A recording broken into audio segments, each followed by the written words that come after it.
불출석 사유서를 그렇죠. 제출까지 했는데 갑자기 네. 그날 새벽에 봉고차 타고 어디 가더니 네, 재판장의 모습을 딱 드러내니까 네. 오전에 그야말로 뭐 취재를 하는 기자들도 네. 네, 보고 있던 많은 사람들도 다 멘붕에 빠졌지만 역시나 네, 최순실 측 변호인 측에서 가장 네. 큰 멘붕에 네, 빠진 것 같더라고요. 변호사님 이런 경우를 변호인들은 어떻게 해석을 합니까? 변호인들에게는 아니 알려야 되는 거 아니에요? 저는 이런 경우를 거의 본 적이 없어서요. 네. 그러니까 변호사의 생각과 다르게 본인이 직접 증인으로 나가는 경우는 네. 거의 못 본 것 같아요. 최소한 예를 들어서 검찰에서 연락이 오면 네. 아 우리 불출석 사유서 냈는데 네. 검찰에서 또 나오라고 하는데 이거 어떻게 해야 될까요? 라고 문의라도 하죠. 네. 아니면 그 문의를 받고 아 우리가 불출석 사유서 냈지만 네. 그래도 내 입장도 있으니까 저 나가서 증언하고 싶어요 라고 이 정도는 알리는 게 정상인데 네. 지금 이경재 변호사도 굉장히 센 소리 많이 냈죠. 뭐 네. 특검에서 이거 회유하고 압박가해서 아이를 뭐 사실상 납치해서 한 거다. 지금 정유라 씨가 납치될 사람이에요. 딱 보시면 아시겠지만 이건 본인의 의지로 나와서 한 얘기, 그렇죠. 어제 한 얘기들을 예, 들어보면 예. 그렇기 때문에 이경재 변호사 너무 당황해서 어찌 네. 보면 이런 얘기 하는 것 자체가 실기입니다. 실수예요. 예. 그러니까 특검에서 놀란 압박을 것 가했던 같아요. 증거가 예. 전혀 없는데도 불구하고 정유라 씨가 나가서 생각지도 못한 얘기를 쏟아내는데 이 얘기들은 삼성한테만 불리한 게 아니라 최순실에게도 엄청나게 불리한 얘기예요. 엄마한테 그러니까 이경재 변호사는 가만 생각해보면 아시겠지만 네. 최순실의 변호사고 정유라도 변호를 하는 그렇죠. 거예요. 근데 지금 둘을 같이 변호하는데 네. 상반된 입장을 얘기를 하면 다음 재판에 당장 지금 정유라의 증언을 탄핵해야 될 입장이 됩니다. 그러니까 지금 난감한 상황이 될 수밖에 없는 거죠. 그래서 둘 중에 하나는 지금 그 사임계를 정유라 사임계를 써야 되겠다 이런 얘기가 나오는 그렇죠. 거군요. 그렇습니다. 그 심리적으로요. 네. 박상희 선생님 이거 어떻게 봐야 됩니까? 도대체 그 밤사이에 무슨 심경의 변화가 있었다고 봐야 됩니까? 네, 그러니까 이 정유라 심리만큼 이번 국정농단의 대상인 모든 사람의 심리를 제가 연구해봤지만 네. 정유라 이번 행동의 심리만큼 어려운 게 없는데요. 네. 도저히 그 엄마에게 비수를 꽂은 거기 때문에 정유라에 대한 최순실의 마음은 온 국민이 다 알고 있잖아요. 네. 아주 유별나지 않습니까? 그러니까요. 그런 그런데 엄마가 없어요. 그렇죠. 네. 사실은 이 모든 국정농단이 다 정유라 하나를 위해서 시작된 거라고 봐도 과언이 아닐 정도의 행동을 예, 해왔는데 예. 그 딸은 지금 엄마에게 이 정말 결정적인 순간에 비수를 꼽았다는 얘기예요. 네. 근데 그의 이제 그녀의 심리는 무엇일까? 예. 저도 이제 굉장히 좀 연구 중인데 다른 이유 가지고는 잘 설명이 안 되고 정유라가 이 내가 지금 내 눈앞에서 밤새 자고 있는 이 쌕쌕거리는 이 갓난 아이, 이 아이랑 내가 다시 헤어질 수 있다라는 거에 거의 굉장히 트라우마 정도의 충격, 공포심을 갖고 있는 건 아닐까 하는 생각을 좀 개인적으로 해봤어요. 그러니까 이게 밤이고 엄마들이 아이 자는 모습을 볼 때 가장 만감이 교차하잖아요. 그렇죠. 이 아이를 내가 보호해야 돼. 헤어지면 네. 안 돼. 네. 근데 한번 지금 헤어졌다 만난 아이입니다. 그렇죠. 그렇기 때문에 이 아이랑 헤어지지 않기 위해서 나는 무엇이든지 할 수 있어. 이런 생각에 사로잡혀서 어떻게 보면 합리적인 생각은 아닐 수도 있어요.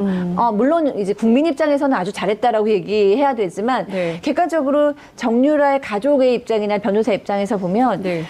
대단한 형을 받을 것 같지 않은 정유라가 이렇게 엄마한테 불리한 얘기를 하다니. 그렇지만 정유라는 합리적인 판단을 하지 못하고 지금 내 아이를 지켜야 돼. 나는 어떻게든지 시련을 면해야 돼. 라는 판단을 한 건 아닐까라고 조심스럽게 생각해 보겠습니다. 그러니까 이게 어떻게 보면은 그 아침 드라마의 막장 드라마. 아침 드라마에서 쉽지 않아요. 이 정도 되면. 이 정도면 아침 드라마 안 이런 돼요? 거 쓰면 통과가 안 됩니다. 이 정도 되면. 거의 막장 드라마를 보는 것 같기도 하고요. 어떤 측면에서 보자면 당장 우리 엄마가 나를 위해서 이렇게 엄청난 국정농단을 했지만 지금 당장 내게 제일 소중한 것은 이 아들. 얘를 지켜야 된다. 이런 생각을 했다는 거죠. 그러니까 저는 다른 이유는 잘 생각이 나지 않아요. 그러니까 만약에 지금 변호인 쪽에서는 특검이 회유와 압박을 했다라고 네. 얘기를 하고 있는데 만약에 그 회유와 압박이 있었는지 없었는지도 모르지만 네. 만약에 회유와 압박이 있었다고 해도 그 내용은 3차 구속영장 신청돼서 당신이 구속되면 그 아이는 어떻게 하냐 장시호를 봐라. 네. 뭐 이런 식의 어떤 그 시나리오밖에 전 생각이 나지 않거든요. 그러니까 이 아이를 지켜야 한다는 것 그리고 근본적으로 정유라는 최순실의 딸이기 때문에 최순실을 물론 좋아하고 사랑하겠죠. 네. 그렇지만 최순실에 대한 존경감 있잖아요. 이런 순간에 최순실의 말을 믿고 최순실을 지켜야겠다는 생각은 무의식적으로는 없었을 수도 있겠다는 생각도 해봤어요. 그러니까 최순실은 항상 옳지 못한 일을 하고 있다. 나의 엄마지만 뭔가 좀 불의하다. 엄마가 잘못했지 뭐. 이런 생각이 내면에는 깔려 있다가 네. 이렇게 선택의 순간이 되니까 내가 엄마의 비리를 폭로하는 편이 나도 지키고 어떻게 보면 그건 거짓은 아니니까 뭐 이런 식으로 절충된 느낌도 있거든요. 그 외의 것들은 지금 저로서는 잘 생각이 되지 않습니다. 야, 그 엄마 최순실은 지금 어떤 상황? 멘붕이죠. 멘붕일 것 같아요. 세상에 딸이 이럴 수가. 근데 저는 최순실은 굉장히 놀랐을 거라고 생각을 네. 하고 배신감을 느꼈지만 네. 나름대로 자기 합리화를 하고 있을 거예요. 어떤 식으로냐면 자기 합리화를 한다. 그러니까 정유라를 미워할 수는 없는 거예요. 최순실은 정유라는 최순실을 배신할 수 있지만 최순실은 정유라를 미워할 수 없으니까 네. 우리 딸이 가장 힘들고 약한 순간에 저 나쁜 특검이 아마 협박을 해서 아이를 이렇게 끌고 와서 나한테 이렇게 했을 거야라는 생각 네. 하나와 정말 도와줄 사람 하나도 없이 우리 유라가 우리 손자를 지켜야 되기 때문에 어련하면 이런 행동을 했을 거야 라는 식으로 최순실은 이 순간에도 모성애를 발휘할 수 있겠다는 생각해 봅니다. 딸을 지키고 이 나쁜 특검이 우리 가족을 망하게 하려고 이렇게 007 작전을 짰다. 이런 생각을 하고 있을 것이다. 라고 저희가 추정을 좀 해봤는데요. 정 기자님, 네. 그 이경재 변호사도 비슷한 얘기를 했어요. 네. 우리가 가히 지금 추론 중인 최순실 씨하고 같은 얘기인데 특검이 부당하게 압력을 가해서 정유라 씨가 간 거다. 네. 근데 실제로 그런 면이 좀 있습니까? 뭐 글쎄요, 뭐 부당한 압력이 네. 있었느냐, 그거는 이제 뭐 정유라 씨 얘기에서 좀 봐야 될 것 같은데, 정유라 씨가 특검 그 재판에 출석을 하면서 이제 사람들이 물어보지 않았습니까? 네. 그래서 주변에 만류는 있었지만 여기에 나온 거는 본인의 판단이었다라고 얘기를 한 거 보면은 오히려 저는 그 주변의 만류에 더 관심이 더 가더라고요. 네. 그래서 대체 어떤 사람이 재판에 증인으로 채택이 된 사람한테 네. 나가지 말라고 만류를 했을까? 뭐 만약에 변호사분들이 그렇게 얘기를 했으면은 요거는 좀 부당한 거 아닌가라는 생각이 좀 들기도 하더라고요. 그래요? 네. 그 백 변호사님 예컨대요. 그러니까 이런 얘기가 좀 나와요. 일종의 그러니까 정유라 씨가 3차 영장 그 청구를 앞두고 뭔가 검찰 특검하고 플리바게닝 같은 거를 해서 자신의 죄를 좀 경감하면서 실형을 면하면서 뭐 이런 차원에서 뭔가 딜 같은 게 있었던 거 아니냐. 근데 우리나라는 이제 공식적으로는 플리바게닝은 없습니다. 네. 가끔 마약 범죄 같은 경우에 네. 한 명을 잡으면 잡는 게 크게 중요하지 않아요. 마약 범죄 말고 소탕을 해야 되기 때문에 한 명이 다른 사람을 불면 네. 좀 형을 깎아줍니다. 이제 그게 이제 마약만 사실상 그렇습니까? 통상적으로 마약 정도만 그래요. 예. 사실상 마약 정도에만 플리바게닝 유사하게 네. 좀 형을 깎아주는 정도, 그러니까 구형량을 좀 낮춰주는 거죠. 네네. 근데 나머지 범죄는 없어요. 그러니까 지금 근데 저는 정유라 씨가 아까 조금 전에 박상현 소장이 말했던 것처럼 모성애만 가지고 이런 행동을 했을까는 아니라고 생각을 하고요. 철저하게 저는 자기 이익을 따라서 움직였다고 생각을 해요. 네. 첫 번째 구속영장 기각됐죠. 네. 그리고 두 번째 또 청구했죠. 근데 두 네. 번째 왜 청구했던 것 같으세요? 네. 그러니까 검찰이 특별한 걸 더 잡았으니까 청구했다. 저희는 많이 그렇게 보지는 않습니다. 여론 때문이에요. 여론. 예, 여론 때문입니다. 그런데 두 번째 영장 기각되고 또 다시 여론이 들끓었어요. 정유라, 지금 이대 교수들이 다 지금 실형 받아가지고 저러고 있는데 마지막 최종 수혜자인 정유라만 저렇게 거리로 활보하고 다니고 그게 말이 돼? 라고 생각하는 여론이 많은 거에 대해서 검찰이 또 부담감을 느껴요. 그러면 또 기각될 걸 알면서도 영장을 또 청구할 가능성도 배제할 수 없었습니다. 그런데 영장을 또 청구하면 영장이 나올 확률은 아무리 이제 또 청구해도 기각될 거라고 하지만 불안하잖아요. 네. 정유라 입장에서 보면 영장 실질 심사에 가서 네. 영장이 나올 때까지 기다리는 그 순간 자체가 굉장히 힘들어요. 네. 또 만약에 영장이 그렇겠죠. 발부되면 예. 그럼 자기가 이제 구속된 상태에서 수사를 받고 또 재판을 받으면 실형이 나올 수 있어요. 그렇죠. 그런데 이렇게 적극적으로 협조를 하면 특검이 그러니까 굳이 그런 얘기를 하지 않아도 영장 재청구하겠어요? 3차 청구 안 합니다. 그건 제가 장담할 수 있어요. 영장 청구 안 해요. 백성우 변호사님 도장 찍으셨습니다, 지금. 네, 여기 어제 인증되겠죠? 인증샷. 일단 세 번째 영장 청구가 사실상 없을 겁니다. 보시면. 그리고 정유라가 어제 했던 증언들을 가만 보면 네. 최순실의 가슴에는 비수를 꽂았지만 정유라 본인은 다 피해갔어요. 얘기를 들어보면. 정유란 그냥 엄마가 삼성 사람들 만나가지고 말 세탁하기 전날도 그거 다 녹음 파일도 있어요. 네. 얘기를 하잖아요. 그럼 나는 그냥 하라니까 그냥 한 거예요. 그럼 여기 어느 정도의 범죄 그 혐의의 중대성이 인정되겠어요. 정유라 씨 범죄 혐의 중대성 인정 안 됩니다. 그러면 정유라 씨는 실형 선고도 안 나와요. 이제 보시면 아시겠지만 네. 그렇기 때문에 이거는 정유라 씨가 여러 가지를 계산을 해보고 네. 내가 여기서 괜히 증언도 거부하고 수사에도 비협조하고 그럼 여론도 안 좋아지니까 미운 탈박해서 또 영장 청구하고 나중에 혹여라도 실형 선고라도 나오면 그럼 이제 거기 그 다음 단계 모성애랑 연결될 수 있습니다. 아이도 못 볼 수 있고 본인이 굉장히 공공해지잖아요. 이제 그런 걸 고려해서 어제 결심을 한 것 같아요. 그래서 지금까지 관련된 진술 다 번복해서 네. 본인이 하고 싶었던 걸 다 한 게 아닌가 생각이 듭니다. 그러니까 결과적으로 보면 정유라 씨가 굉장히 전략적으로 네. 본인에게 유리한 진술을 하고 그것이 이제 사실에도 부합하는 네. 것이므로 그런 길을 선택했다. 이제 이렇게 보는 건데 그러면 그 특검 도움이 있지 않습니까? 장시호 사촌 언니 장시호하고 손을 잡은 걸까요? 저는 그 사이에 밤에 어떤 일이 일어났는지 이렇게 막 드라마를 써보는 거죠. 혹시 드라마. 예. 네, 장시호랑 통화를 했나? 시청률 올라갑니다. 네. 드라마. 막장 장시호랑 드라마 통화를 시청률 했나? 특검 관계자랑 통화를 했나? 뭐 여러 가지 생각을 예. 해보는 거예요. 근데 네. 지금 변호인은 뭐라고 얘기했냐면 장시호보다 더하다. 살모사 같다라는 표현까지 했다는 거죠. 왜냐하면 그렇죠. 장시호는 네. 이모를 배신한 건데 정유라는 엄마인 거죠. 그렇기 때문에 사실은 그 쇼크는 더합니다. 그러니까 저도 이 박변 여사님 말씀에 기본적으로 동의를 해요. 그러니까 네. 아무 생각 없이 그냥 가가지고 막 감성적으로 한 건 아니죠. 굉장히 우리가 생각했던 그 럭비공 같은 정유라는 사실상 굉장히 전략적이고 어쩔 때는 야 피는 못 속인다. 유전자의 힘이 그 할아버지부터 엄마를 이어서 정유라한테 예, 갔구나. 예. 좋게 표현하면 정무감각까지도 있고 나쁘게 표현하면 굉장히 계산적이고 전략적인 인물인데 내가 실형을 조금이라도 살고 싶지 않으니까 엄마가 평생 살지도 모르지만 엄마한테 빚을 꽂겠다 결정을 한 거잖아요. 그런데 이제 저는 아무리 그래도 어떻게 그렇게까지 할 수 있냐라고 그래도 엄마인데. 생각을 엄마인데요. 예. 아무리 정말 상식적으로 이해가 되지 그러니까요. 않죠.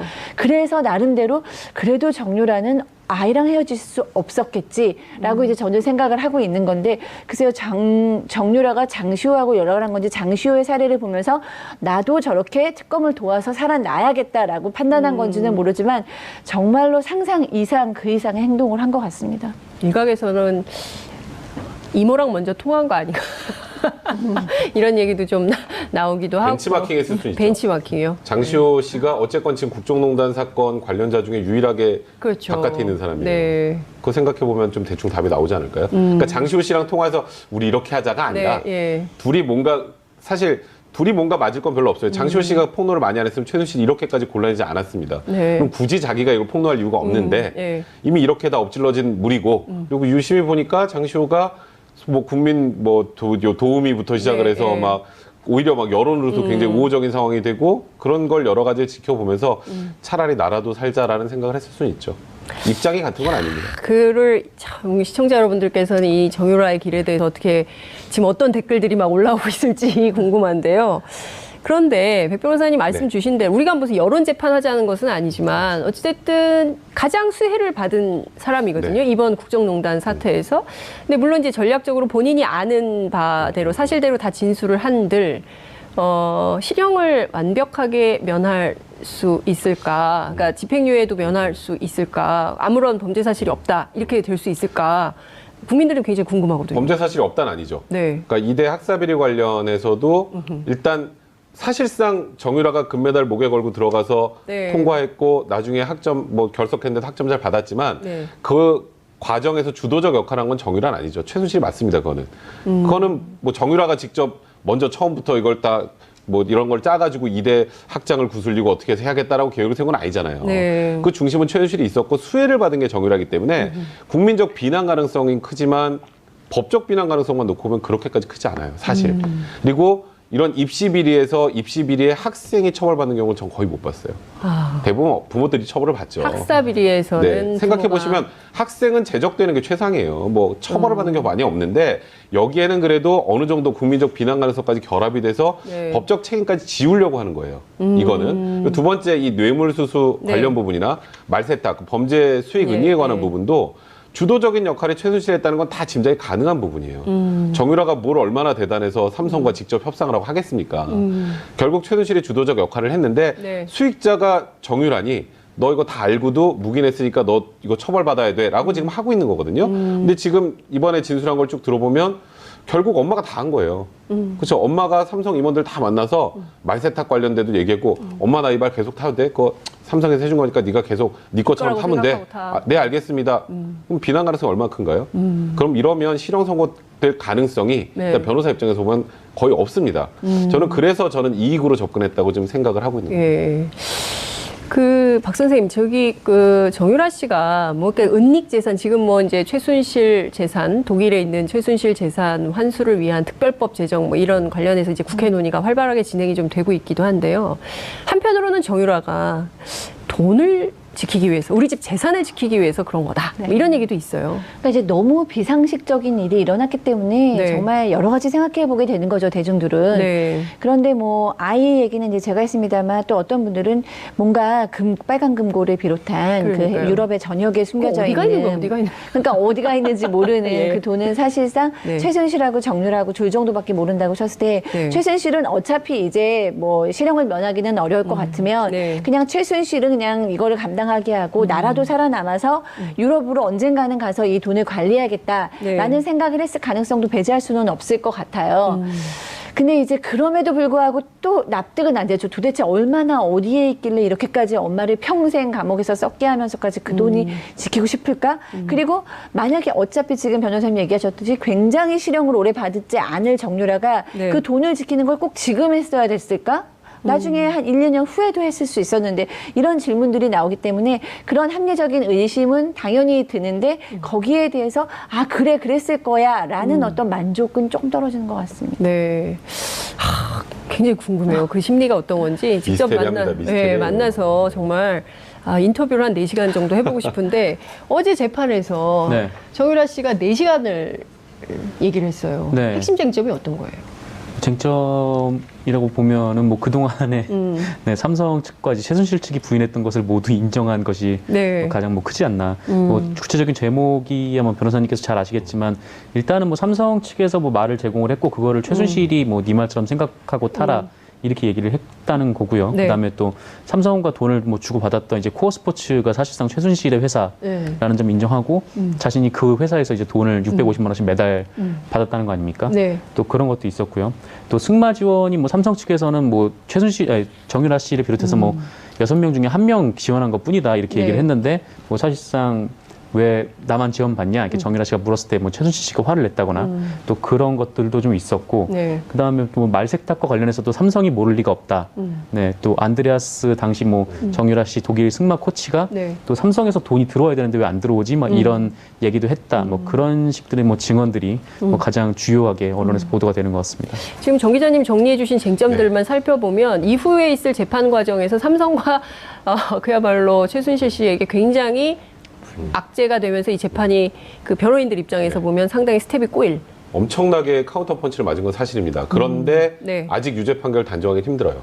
그렇습니까? 그러니까 우리는 야 이제 삼성에서 돈 준 거, 뭐 네. 말 준 거, 말 얘가 탄 거 다 네. 확인됐으니까 이제 유죄다라고 생각하지만 네. 뇌물죄는 네. 돈을 준 것까지만 입증하면 되는 게 아니라 그다음에 이게 대가성, 직무 관련성 이런 부분이 인정이 돼야 되잖아요. 네. 거기서 핵심은 삼성의 경영권 승계 과정을 대가로 이 말하고 돈을 지원해 줬다는데 네. 그 다음 단계는 또 있죠. 박근혜 전 대통령과 최순실이 경제 공동체까지 인정이 돼야 그래야 유죄 판결이 나오는 거예요. 근데 첫 번째 돈 주는 과정부터가 네네. 삼성과 최순실은 이제 부인하고 있었던 거잖아요. 그렇죠. 이건 승마 유망주 다 전체적으로 지원했던 거고 얘가 그냥 일부 혜택만 받았다라는 게 삼성의 주장이었는데 그렇죠. 그게 아니라 특정하게 정유라에게 돈이 갔다라는 부분이 이제 정유라의 증언을 통해서 확인이 되는 거고 네. 이 돈이 갔다는 게 확인돼도 다음 두 가지 스텝이 또 남아 있기 때문에 네. 아직은 굉장히 큰 타격을 입은 건 사실이나 유죄 판결을 단정할 수 있는 그런 상황까지는 아직은 아닙니다. 그렇군요. 근데 어찌됐든 뇌물죄와 관련해서는 준 사람 받은 사람 다 처벌을 받게 되는 건데요. 그렇다면 정유라의 경우에도 뇌물을 수수한 혐의가 인정된다고 볼 수 있지 않을까요? 뇌물수수의 공범까지 가는 게 이제 정유라 네. 입장에서 최악인데요. 최악. 예. 실제로 돈을 받은 게 최순실이고 그거를 사용한 게 정유라라면 예. 돈을 받은 사람은 그냥 정유라가 아닌 최순실을 보게 됩니다. 근데 그 부분은 문제가 아닌데 네. 이제 그 이후에 말세탁하는 과정에서 정유라가 적극적으로 개입을 했다면 그렇죠. 이제 범죄 수익금 은닉하고 하는 부분에 대해서 공범으로 볼 여지가 있었으나 네. 어제 정유라의 진술 여기에 굉장히 중요한 부분이 나와요. 이거 말세탁, 그러니까 소위 말을 블라디미르 비싼 말로 바꾸면서 네. 이제 이게 소유 관계를 흐트러 놓는 그런 작업이라고 생각하시면 그렇죠. 됩니다. 그 과정을 누가 했냐면 최순실과 삼성의 박상진 사장, 그다음에 황전무 이런 사람들이 이 전날 모여서 얘기를 했다라는 네. 진술을 하면서 마지막에 이 얘기를 합니다. 녹음 파일 있다. 그 녹음 파일 나오면 정유라는 여기도 빠져요. 그러니까 본인이 나갈 수 있는 길에 관련된 건 얘기를 다 한 겁니다. 네. 그래서 지금 삼성 측에서는 이거 지금 정유라 얘기가 네. 본인이 겪은 얘기라 다 들은 얘기 아니냐. 그러니까 승마 코치로부터 들은 얘기, 그다음에 뭐 최순실로부터 들은 얘기. 이걸 이제 법정 용어로 하면 전문 증거라고 하거든요. 그러면 그 말한 사람을 직접 불러와서 실제로 이 말 했는지를 확인을 해야 돼요. 네. 근데 그런 과정 외국에 있으니까 못 거치잖아요. 이런 경우에는 증거의 신빙성 판단을 법원에서 하는데 마지막 단계 녹음 파일 얘기를 하잖아요. 네. 녹음 파일 나오면 끝이죠. 그 부분은. 그럼 지금 정유라 씨가 그 녹음 파일을 제출하라면 하겠다라고 얘기를 했어요. 제출하면 어떻게 되는 겁니까? 제출하면은 이제 돈을 준 거와 말세탁 부분 관련해서는 입증이 사실상 끝나버리죠.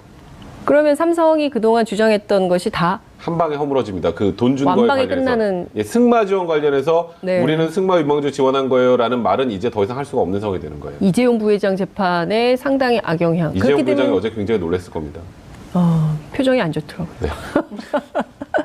이게 지금 정말 그 정유라 씨가 엄마처럼 이렇게 전략적으로 본인과 가족을 지키는 방향으로 하지 않을까라고 했는데 그 예상을 전부 다 깨버렸기 때문에 어쨌든 그 반대 입장에 있었던 분들은 상당히 멘붕에 빠진 이런 상황이라고 볼 수 있을 것 같은데요.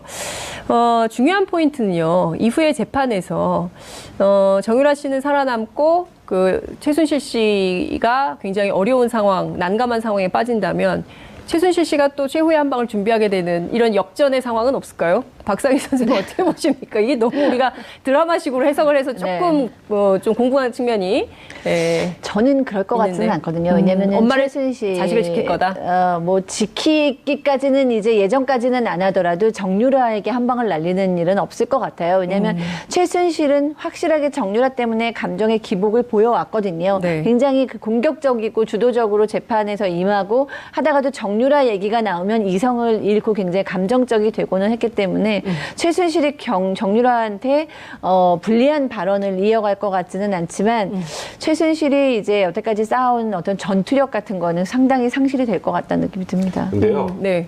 그러니까 딱히 법적으로 날릴 한 방이 없어요. 정유라한테는. 최순실이 지금 너무너무 예를 들어서 화가 나서 네. 내 딸이지만 나도 버릴 거야 라고 하면 법적으로 날릴 수 있는 게 없어요. 지금 뭐 일단 나와 있는 내용들 보면 네.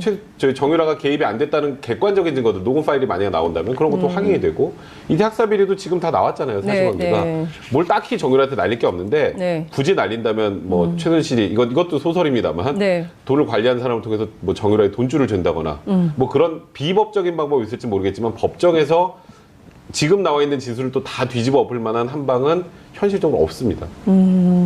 그런데 최순실은 여태까지 보면은 정유라가 가출을 해서 임신을 했을 때도 나는 이제 엄마랑 인연을 끊겠다라고 얘기를 했을 때도 결국에는 정유라한테 졌고요. 그다음에 이제 최순실하고 대화가 하기 싫어서 중간에 사람을 넣어서 대화를 할 때도 뒤에서 어떻게든지 정유라를 승마 선수로 성공을 시키기 위해서 모든 전략을 다 짜왔고 이런 걸 보면은 최순실이 뭐 정유라를 뭐 반대하는 어떤 일을 벌일 거라고는 상상이 되지 않고 얘기한 것처럼 정유라는 어떻게 보면은 늘 엄마가 시키는 일을 해왔어요라고 얘기하고 있기 때문에 주범은 다 최순실일 수밖에 없을 것 같습니다. 근데 그 궁금한 게요. 녹음을 했다는 거잖아요. 네. 그때 녹음은 어떤 상황에 대비해서 정유라 씨가 녹음을 했던 것일까요? 그러니까 그때 뭐 녹음을 하는 심리 상태는 뭐라고 봐야 저는 될까요? 정유라라는 인물에 대해서 깜짝깜짝 놀라요. 맨 처음에 공항에 들어왔을 때 정유라가 얘기를 할 때는 기대가 있었어요. 아, 럭비공 같았다니까 뭔가 실수로 얘기를 할 거야. 실수가 나오면 뭔가 한 방에 나올 그런 거야. 얘기가 그러는데 언론사 기자들도 많이 많았죠. 예측했죠. 근데 예. 실수 없었죠. 중간에 입 다물었습니다. 네. 뭔가 약간 그 20대 풋풋한 아무것도 몰라요라는 젊은이 코스프레 했잖아요. 모자 쓰고 맨날 티셔츠 입고 엄마가 시켰어요. 저는 모릅니다. 라고 얘기했다가 나중에 보니까 사실 한국의 뭐 야당 상황까지도 다 알고 있었던, 다 파악하고 있었던 생각보다 되게 치밀한 인물인 거를 알게 돼서 전 놀랐는데 네. 지금 최순실을 한테 이렇게 반대가 되는 그 증인이 된 것도 놀랍지만 또 이렇게 얘기하는 것들 다 녹음을 하고 있었다는 것. 그러니까 어느 순간 모든 자료가 필요해라는 판단을 했겠죠. 그래서 저는 정유라가 아이 같은 얼굴을 하고 나는 아무것도 몰라요라는 표정을 짓고 있었지만 모든 정보나 자료를 착실하게 모으고 있었을 거라고 본인한테 유리한 자료를 모으고 있을 거라고 생각이 들고요. 네. 또 사실상 이런 그 삼성에 대한 것을 6월 27일 캄프라데 코치 코치하고 전화를 할 때 녹취했던 것은 오늘날의 이 증언을 내가 할 수도 있다라는, 언젠가 유용하게 쓰일 수 있다라는 판단을 했다라고 봤을 때 감정적으로 즉흥적으로 움직이는 사람은 분명히 아니다.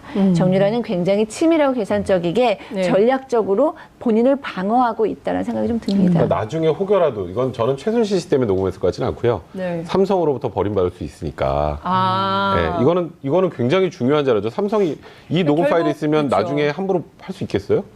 그렇죠. 말견하기 전날 삼성 사장하고 임원진이 일종의 와서 지금. 삼성을 날릴 수 있는 스모킹 건. 그러니까 저는 그러니까 오히려 나중에 삼성 때문에 쥐고 있었던 증거가 아닌가. 근데 물론 이것 때문에 결국 최순실 씨도 이번에 많이 다치겠지만 네. 결국 이제 이 녹음의 타겟은 이제 삼성 쪽이 아니었을까 저는 개인적으로 생각이 드네요. 또 다른 정보 수집을 했을까요? 전 더 있을 수도 있다 생각이 들어요. 그러니까 이런 걸 녹음해 넣었다는 건 네. 우리 전화할 때 맨날 녹음하세요? 안 하죠. 코치랑 전화할 때 녹음할 일 별로 없잖아요. 정 기자님 녹음 기자들은 해요. 기자분들은 좀 하시죠. 취재를 할 때만 합니다. 네. 그래서 근데 사전에 녹음한다고 얘기하고 녹음해야 돼요. 녹음을 했다라는 건 이것만 녹음했겠어요? 이 캄블라데 코치랑 전화하는 거 그 전에 다른 것도 녹음했을 가능성이 있죠. 지금 녹음 파일을 준다는 게 이 녹음 파일만 준다는 건지 네. 그 전에 이 캄블라데 코치랑 얘기하면서 전화하면서 했던 녹음 파일을 준다는 건지 아직 몰라요. 그래서 지금 삼성 측에서 주장하는 것처럼 이거 다 전해 들은 얘기니까 신빙성 없다고 주장을 하고 있잖아요. 네. 이걸 한 방에 무너뜨릴 수 있는 그런 녹음 파일들이 굉장히 많이 있을 가능성도 분명히 있다. 예컨대 정유라 씨가 갖고 있는 휴대폰을 네. 혹은 또 녹음 자료를 통으로 다 낸다면 이번 국정농단 사태에 비어있는 빈칸들이 다 많이 채워질 수도 있죠. 그러니까 지금 사실 특검도 어제 진술할 때 좀 놀랐을 거예요. 특검도 진술하라고 이렇게 설득은 했겠지만 네. 나와서 이 정도까지 얘기할 거는 몰랐을 아니 이렇게까지 거고요. 협조를 그리고 제일 놀랐을 건 이제 뭐 어쨌건 지금 삼성 쪽 변호인단이 제일 놀랐을 거고 네. 그리고 이 재판에 들어오진 않았지만 이건 어제 삼성 재판이었으니까요. 네. 이 나중에 여기서 증언한 거 지금 최순실 씨하고 박근혜 전 대통령 재판에도 나중에 증거로 다 쓸 수 있거든요. 이게 그러면 박근혜 전 대통령 재판까지도 영향을 당연히 미칠 미치죠. 뇌물 사건. 그러니까 네. 궁극적으로 가장 놀란 건 최순실 씨, 네. 최순실 씨의 변호인단이 가장 놀랐을 거고 네. 어제 삼성 측 변호인단도 사실상 이 순간에는 좀 멘붕에 빠져났을까 뭐 이런 생각이 듭니다. 정 기자님, 그 네. 삼성이 이 정 씨가 한 얘기는 다 전해들은 얘기다. 따라서 네. 이것은 신빙성이 없다.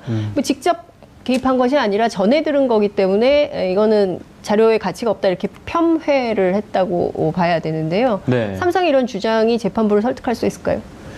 뭐 아까 뭐 변호사님께서 말씀하셨지만 네. 뭐 일단 전원이니까 뭐 그렇게 뭐 본인들한테 뭐 유리하게 적용될 수도 있고요. 근데 뭐 삼성 입장에서는 뭐 지금 이렇게밖에 얘기를 할 수가 없지 않았을까라는 생각이 좀 들더라고요. 그래서 네. 여기서 뭐 갑자기 그 정유라 씨가 나오는 것도 몰랐던 데다가 나와서 이런 말을 할지도 몰랐으니까 뭐 여기서 뭐 어떻게 껌껌이 반박하는 자료를 찾을 수도 없었던 거고 삼성 입장에서 할 수 있는 얘기가 이거밖에 없지 않았을까 네, 그런 생각도 좀 들더라고요. 원래 이렇게 증인이 나오면요 네. 어느 정도 무슨 얘기를 할지가 예상이 돼요. 그리고 증인으로 나오는 게 대부분 검찰 조사, 경찰 조사에 나왔던 얘기를 기초로 물어보기 때문에 네.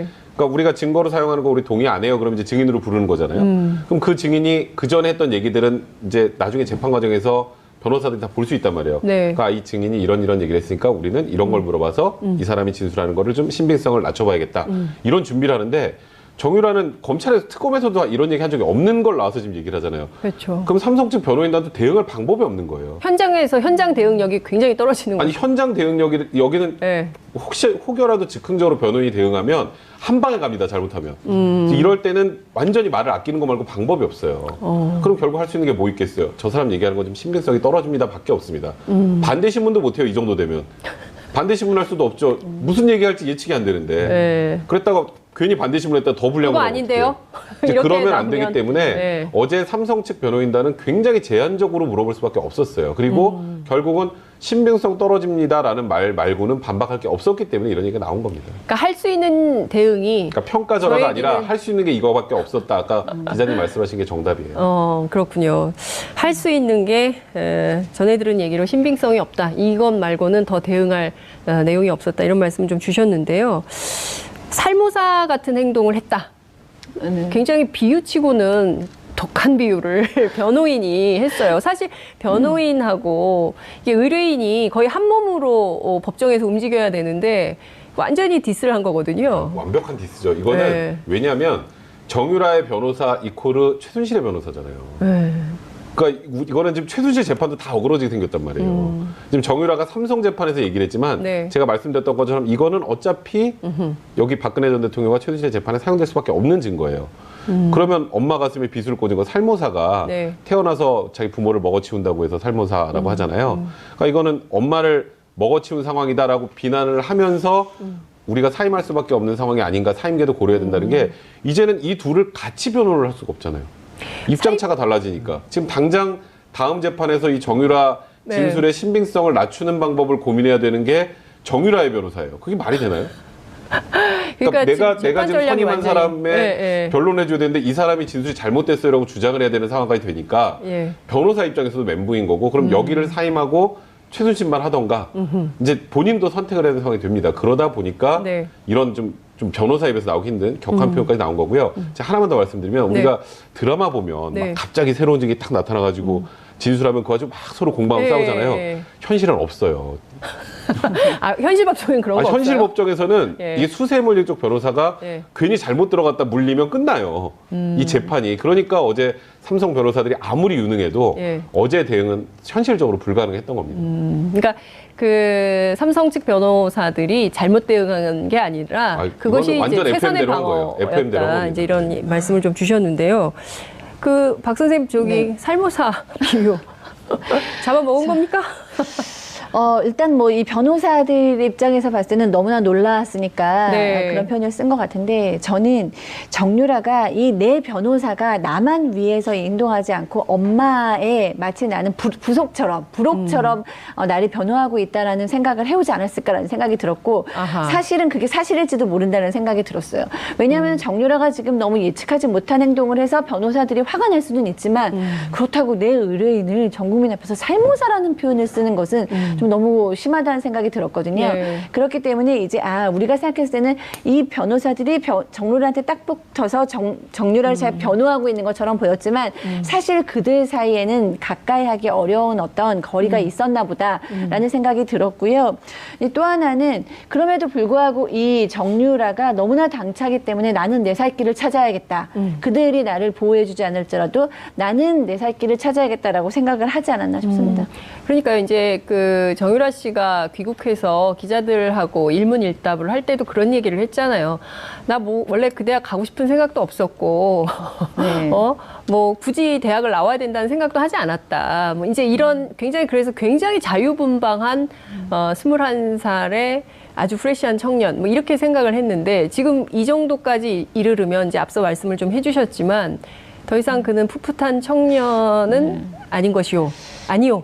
이렇게 판정을 내려야 됩니까? 심리적으로? 그래서 저도 사실은 정유라에 비하면 내가 얼마나 부족한가라는 생각이 들었어요. 항상 정유라 심리를 연구하고 얘기를 하곤 했는데 네. 나중에 보면 완전히 저랑은 비교할 수 없고 저 위에서 행동하는 그녀를 보면서 야 정말 뭐 학교를 다니기 싫어요. 나 학교 따위는 상관없어요라고 얘기를 해서 저는 그렇습니다. 그 정유라는 이 대에 가고 싶지도 않은데 최순실이 얘기해서 간 것 같습니다라고 얘기를 했는데 나중에 보니까 그 교수들하고 다 연락을 해서 사실은 다 자기의 그 학점이나 이런 거에 대해서 자기 의견도 얘기한 적이 있었고 그래서 정유라가 심지어는 이런 생각까지 듭니다. 정유라가 어제 나갈 때 옷이 굉장히 드레스 같은 어떤 원피스로 바뀌었어요.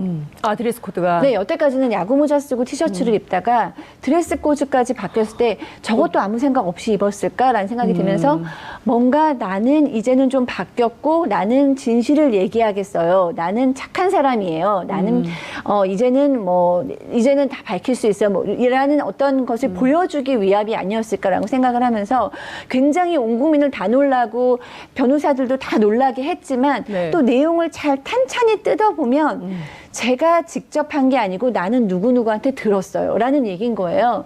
그러니까 정유라가 정말로 어디까지 생각을 하고 얘기할 수 있는 인물인지 네. 그렇기 때문에 우리가 생각했던 풋풋한 아무것도 모르는 정유라는 아님에 대해서는 확신합니다. 불출석 사유서를 그렇죠. 제출까지 했는데 갑자기 네. 그날 새벽에 봉고차 타고 어디 가더니 네, 재판장의 모습을 딱 드러내니까 네. 오전에 그야말로 뭐 취재를 하는 기자들도 네. 네, 보고 있던 많은 사람들도 다 멘붕에 빠졌지만 역시나 네, 최순실 측 변호인 측에서 가장 네. 큰 멘붕에 네, 빠진 것 같더라고요. 변호사님 이런 경우를 변호인들은 어떻게 해석을 합니까? 변호인들에게는 아니 알려야 되는 거 아니에요? 저는 이런 경우를 거의 본 적이 없어서요. 네. 그러니까 변호사의 생각과 다르게 본인이 직접 증인으로 나가는 경우는 네. 거의 못 본 것 같아요. 최소한 예를 들어서 검찰에서 연락이 오면 네. 아 우리 불출석 사유서 냈는데 네. 검찰에서 또 나오라고 하는데 이거 어떻게 해야 될까요? 라고 문의라도 하죠. 네. 아니면 그 문의를 받고 아 우리가 불출석 사유서 냈지만 네. 그래도 내 입장도 있으니까 저 나가서 증언하고 싶어요 라고 이 정도는 알리는 게 정상인데 네. 지금 이경재 변호사도 굉장히 센 소리 많이 냈죠. 뭐 네. 특검에서 이거 회유하고 압박가해서 아이를 뭐 사실상 납치해서 한 거다. 지금 정유라 씨가 납치될 사람이에요. 딱 보시면 아시겠지만 이건 본인의 의지로 나와서 한 얘기, 그렇죠. 어제 한 얘기들을 예, 들어보면 예. 그렇기 때문에 이경재 변호사 너무 당황해서 어찌 네. 보면 이런 얘기 하는 것 자체가 실기입니다. 실수예요. 예. 그러니까 특검에서 놀란 압박을 것 가했다는 같아요. 증거가 전혀 예. 없는데도 불구하고 정유라 씨가 나가서 생각지도 못한 얘기를 쏟아내는데 이 얘기들은 삼성한테만 불리한 게 아니라 최순실에게도 엄청나게 불리한 얘기예요. 엄마한테 그러니까 이경재 변호사는 가만 생각해보면 아시겠지만 네. 최순실의 변호사고 정유라도 변호를 하는 그렇죠. 거예요. 근데 지금 둘을 같이 변호하는데 네. 상반된 입장을 얘기를 하면 다음 재판에 당장 지금 정유라의 증언을 탄핵해야 될 입장이 됩니다. 그러니까 지금 난감한 상황이 될 수밖에 없는 거죠. 그래서 둘 중에 하나는 지금 그 사임계를 정유라 사임계를 써야 되겠다 이런 얘기가 나오는 그렇죠. 거군요. 예. 그렇습니다. 그 심리적으로요. 네. 박상희 선생님 이거 어떻게 봐야 됩니까? 도대체 그 밤사이에 무슨 심경의 변화가 있었다고 봐야 됩니까? 네, 그러니까 이 정유라 심리만큼 이번 국정농단의 대상인 모든 사람의 심리를 제가 연구해봤지만 네. 정유라 이번 행동의 심리만큼 어려운 게 없는데요. 네.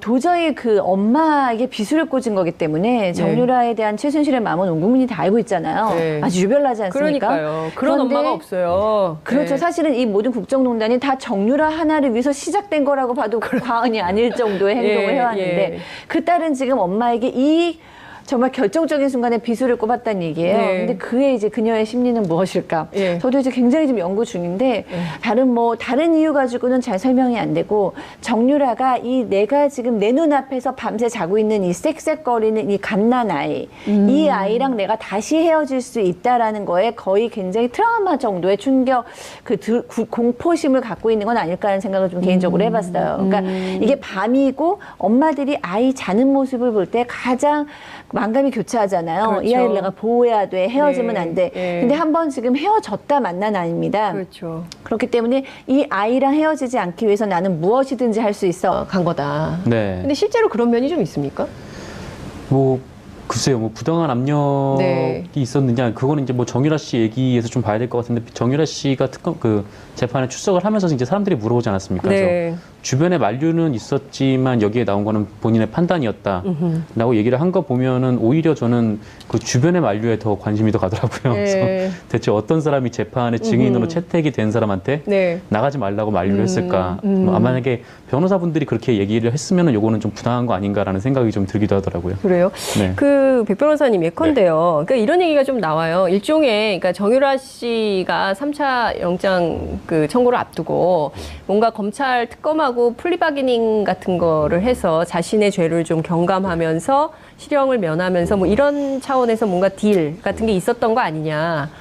근데 우리나라는 이제 공식적으로는 플리바게닝은 없습니다. 네. 가끔 마약 범죄 같은 경우에 네. 한 명을 잡으면 잡는 게 크게 중요하지 않아요. 마약 범죄 말고 소탕을 해야 되기 때문에 한 명이 다른 사람을 불면 네. 좀 형을 깎아줍니다. 근데 그게 이제 마약만 사실상 그렇습니까? 통상적으로 마약 정도만 그래요. 예. 사실상 마약 정도에만 플리바게닝 유사하게 네. 좀 형을 깎아주는 정도, 그러니까 구형량을 좀 낮춰주는 거죠. 네네. 근데 나머지 범죄는 없어요. 그러니까 지금 근데 저는 정유라 씨가 아까 조금 전에 박상희 소장이 말했던 것처럼 모성애만 가지고 이런 행동을 했을까는 아니라고 생각을 하고요. 철저하게 전 자기 이익에 따라서 움직였다고 생각을 해요. 네. 첫 번째 구속영장 기각됐죠. 네. 그리고 두 번째 또 청구했죠. 근데 두 네. 번째 왜 청구했던 것 같으세요? 네. 그러니까 검찰이 특별한 걸 더 잡았으니까 청구했다. 저희는 많이 그렇게 보진 않습니다. 여론 때문이에요. 여론. 예, 여론 때문입니다. 그런데 두 번째 영장 기각되고 또 다시 여론이 들끓었어요. 정유라, 지금 이대 교수들이 다 지금 뭐 실형받아가지고 저러고 있는데 마지막 최종 수혜자인 정유라만 저렇게 거리로 활보하고 다녀? 그게 말이 돼? 라고 생각하는 여론이 많은 거에 대해서 검찰이 또 부담감을 느껴요. 그러면 또 기각될 걸 알면서도 영장을 또 청구할 가능성도 배제할 수 없었습니다. 그런데 영장을 또 청구하면 영장이 나올 확률은 아무리 이제 또 청구해도 기각될 거라고 하지만 불안하잖아요. 네. 정유라 입장에서 보면 영장실질심사에 가서 네. 영장이 나올 때까지 기다리는 그 순간 자체가 굉장히 힘들어요. 네. 또 만약에 영장이 그렇겠죠. 발부되면 예. 그럼 자기가 이제 구속된 상태에서 수사를 받고 또 재판을 받으면 실형이 나올 수 있어요. 그렇죠. 그런데 이렇게 적극적으로 협조를 하면 특검이 그러니까 굳이 그런 얘기를 하지 않아도 영장 재청구하겠어요? 3차 청구 안 합니다. 그건 제가 장담할 수 있어요. 영장 청구 안 해요. 백성훈 변호사님 도장 찍으셨습니다, 지금. 네, 여기 어제 인증되겠죠? 인증샷. 일단 세 번째 영장 청구가 사실상 없을 겁니다. 여기 보시면. 아. 그리고 정유라가 어제 했던 증언들을 가만 보면 네. 최순실의 가슴에는 비수를 꽂았지만 정유라 본인은 다 피해갔어요. 야. 얘기를 들어보면. 정유란 그냥 엄마가 삼성 사람들 만나가지고 말 세탁하기 전날도 그거 다 녹음 파일도 있어요. 네. 얘기를 하잖아요. 그럼 나는 그냥 하라니까 그냥 한 거예요. 그럼 여기 어느 정도의 범죄 그 혐의의 중대성이 인정되겠어요. 정유라 씨 범죄 혐의 중대성이 이런 생각에 사로잡혀서 어떻게 보면 합리적인 생각은 아닐 수도 있어요. 물론 이제 국민 입장에서는 아주 잘했다라고 얘기해야 되지만 네. 객관적으로 정유라의 가족의 입장이나 변호사 입장에서 보면 네. 대단한 형을 받을 것 같지 않은 정유라가 이렇게 엄마한테 불리한 얘기를 하다니. 그렇지만 정유라는 합리적인 판단을 하지 못하고 지금 내 아이를 지켜야 돼. 나는 어떻게든지 시련을 면해야 돼. 라는 판단을 한 건 아닐까라고 조심스럽게 생각해 보겠습니다. 그러니까 이게 어떻게 보면은 그 아침 드라마의 막장 아침 드라마. 드라마에서 쉽지 않아요. 이 정도 되면. 이 정도면 아침 드라마 안 이런 돼요? 거 쓰면 통과가 안 됩니다. 이 정도 되면. 거의 막장 드라마를 보는 것 같기도 하고요. 어떤 측면에서 보자면 당장 우리 엄마가 나를 위해서 이렇게 엄청난 국정농단을 했지만 지금 당장 내게 제일 소중한 것은 이 아들.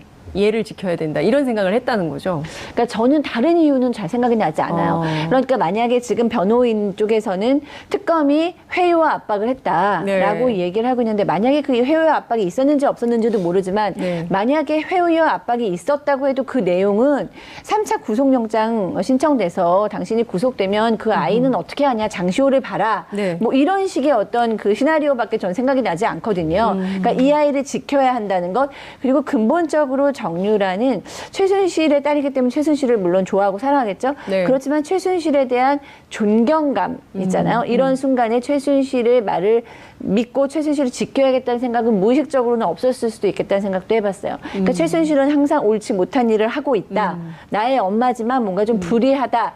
엄마가 잘못했지 뭐.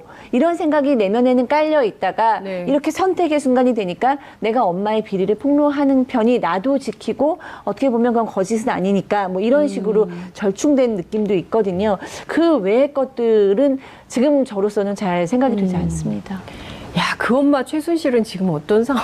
멘붕이죠. 멘붕일 것 같아요. 세상에 딸이 이럴 수가. 근데 저는 최순실은 굉장히 놀랐을 거라고 생각을 네. 하고 배신감을 느꼈지만 네. 나름대로 자기 합리화를 하고 있을 거예요. 어떤 식으로냐면 자기 합리화를 한다. 그러니까 정유라를 미워할 수는 없는 거예요. 최순실은 정유라는 최순실을 배신할 수 있지만 최순실은 정유라를 미워할 수 없으니까 네.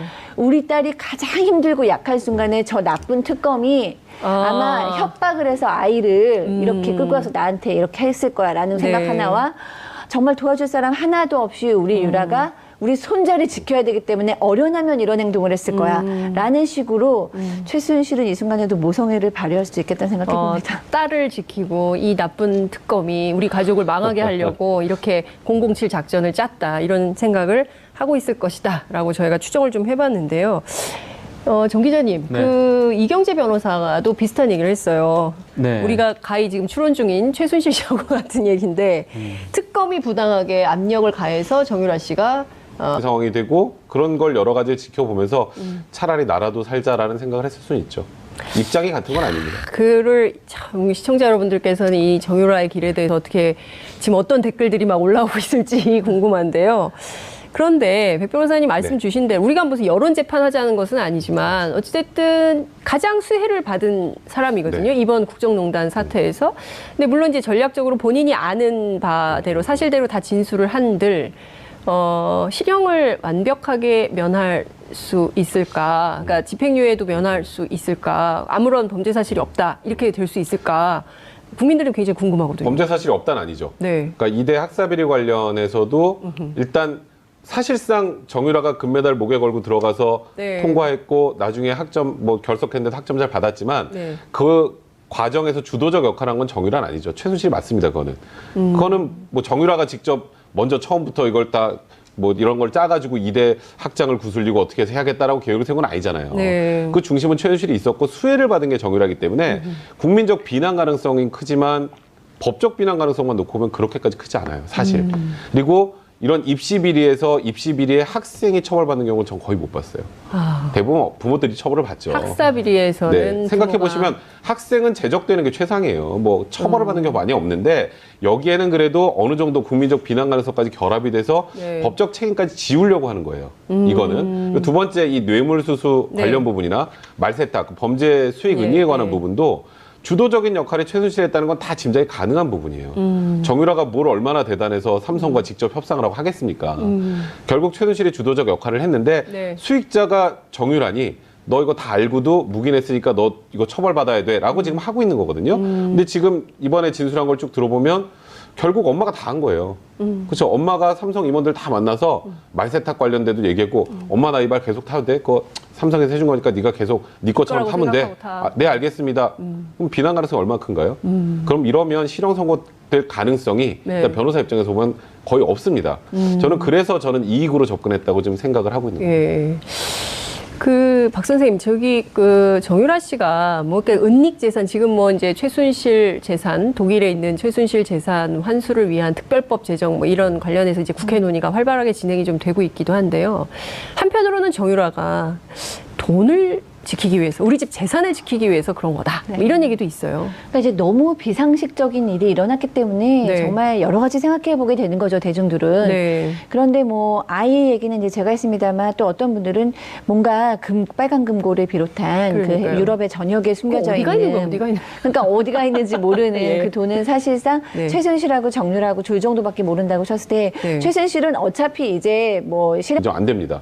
그러면 정유라 씨는 실형 선고도 안 나와요. 이제 보시면 아시겠지만 네. 그렇기 때문에 이거는 정유라 씨가 여러 가지를 계산을 해보고 네. 내가 여기서 괜히 증언도 거부하고 수사에도 비협조하고 그럼 여론도 안 좋아지니까 미문털박해서 또 영장 청구하고 나중에 혹여라도 실형 선고라도 나오면 그럼 이제 거기 그 다음 단계 모성애랑 연결될 수 있습니다. 아이도 못 볼 수 있고 본인이 굉장히 공공해지잖아요. 이제 그런 걸 고려해서 어제 결심을 한 것 같아요. 그래서 지금까지 관련된 진술 다 번복해서 네. 본인이 하고 싶었던 걸 다 한 게 아닌가 생각이 듭니다. 그러니까 결과적으로 보면 정유라 씨가 굉장히 전략적으로 네. 본인에게 유리한 진술을 하고 그것이 이제 사실에도 부합하는 네. 것이므로 그런 길을 선택했다. 이제 이렇게 보는 건데 그러면 그 특검 도움이 있지 않습니까? 장시호 사촌 언니 장시호하고 손을 잡은 걸까요? 저는 그 사이에 밤에 어떤 일이 일어났는지 이렇게 막 드라마를 써보는 거죠. 혹시 드라마. 예. 네, 아, 장시호랑 지금 막, 통화를 했나? 시청률 올라갑니다. 네. 드라마. 막장 드라마 장시호랑 통화를 했나? 올라갑니다. 특검 관계자랑 통화를 했나? 뭐 여러 가지 생각을 예. 해보는 거예요. 근데 네. 지금 변호인은 뭐라고 얘기했냐면 장시호보다 더하다. 살모사 같다라는 표현까지 했다는 거죠. 왜냐하면 그렇죠. 장시호는 네. 이모를 배신한 건데 정유라는 엄마한 거죠. 그렇기 때문에 사실은 그 쇼크는 더합니다. 그러니까 저도 이 박 변호사님 말씀에 기본적으로 동의를 해요. 그러니까 네. 아무 생각 없이 그냥 가가지고 막 감성적으로 한 건 아니죠. 굉장히 우리가 생각했던 그 럭비공 같은 정유라는 사실상 굉장히 전략적이고 어쩔 때는 야 피는 못 속인다. 유전자의 힘이 그 할아버지부터 엄마를 이어서 정유라한테 예, 갔구나. 예. 좋게 표현하면 정무감각까지도 있고 나쁘게 표현하면 굉장히 계산적이고 전략적인 인물인데 내가 실형을 조금이라도 살고 싶지 않으니까 엄마가 평생 살지도 모르지만 엄마한테 빚을 꽂겠다 결정을 한 거잖아요. 그런데 이제 저는 아무리 그래도 어떻게 그렇게까지 할 수 있냐라고 그래도 생각을 엄마인데요. 예. 아무리 정말 상식적으로 이해가 되지 그러니까요. 않죠.